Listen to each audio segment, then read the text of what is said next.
گەلێ کورد بگشتی و کوردێن ڕۆژاوای کوردستانê bi taybetî jiyaneka tije çile û zivistanên sar û seqem derbas kirine û dikin. Lewma jî çavê wan timî li hatina bihara xweza û azadiya Kurdistanê ye. Bihara Kurdistanê ya qeşeng di edebiyata Kurdî ya klasîk de jî cih girtiye û gelek helbestvanan bi beyt û helbestên xwe yên bedew dabaşa ciwaniya wê kirine.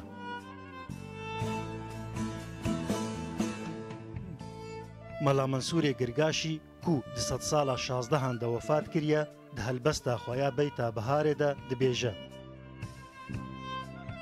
Subhan ji şahê bêçûn çi bihara keskûne qadirê kun feyekûn ji erdan derbûn uyûne kohîsarê di mehzûn bi îzna wî vebûne mineqqeş bûn cîbala ji palal û beybûne ji dengê re'dê biharê wê hilat kêrestûne wê nazil bûy xelate biyaban tezeyyûn bûne beybûnokêt nîhala jê têt bihna muenber gerden ji reng piyalan dirêjin miskê ezfer nezer daye bi cîbalan mukemmel bûn sor û zer.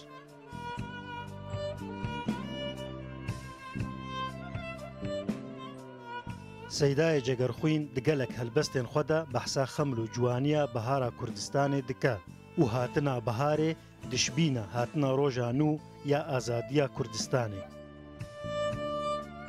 Bihar xweş e çaxê gulan, çaxê kulîlk û sinbilan, nûroz û sersala dilan kengî bixêr bêtin bihar.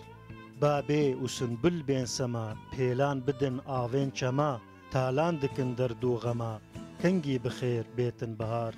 Xweska bihar bêtin biliz, fermankî serdarê nebez, em her ne dijmin tev bibez, kengî bixêr bêtin bihar. Bilind dibî ala me jî, balê bidî xweş rahejî, millet hemî serbest bijî, kengî bixêr bêtin bihar.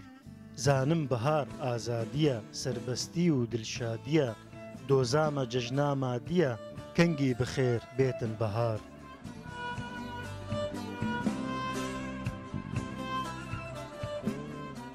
Seydayê Tîrêj bi peyv û hestên xwe yên nazik demsala biharê dipesinîne û dibêje: Keyo rabe binêre dinya îro bihara, guhê xwe tû bidêre barîna berx û kara. Qadê kirasekî şîn wergirtiye bejna xwe, kulîlk bi sed reng û bîn li ser qadê siwara. Mirxa bi kewt û reftên ji zozana berbixwar, silav dikin li deştê bi perwaz û bi para. Sazbendê wan e bilbil bi dengê xwe dinale, derman dikî dilê kul, biharê xweş bihara. Her dem ji bo we tîrêj dikî kar û xebatê, ji bo we bûye dengbêj bi gazî û hewara. Bessam Mustafa, Rûdaw.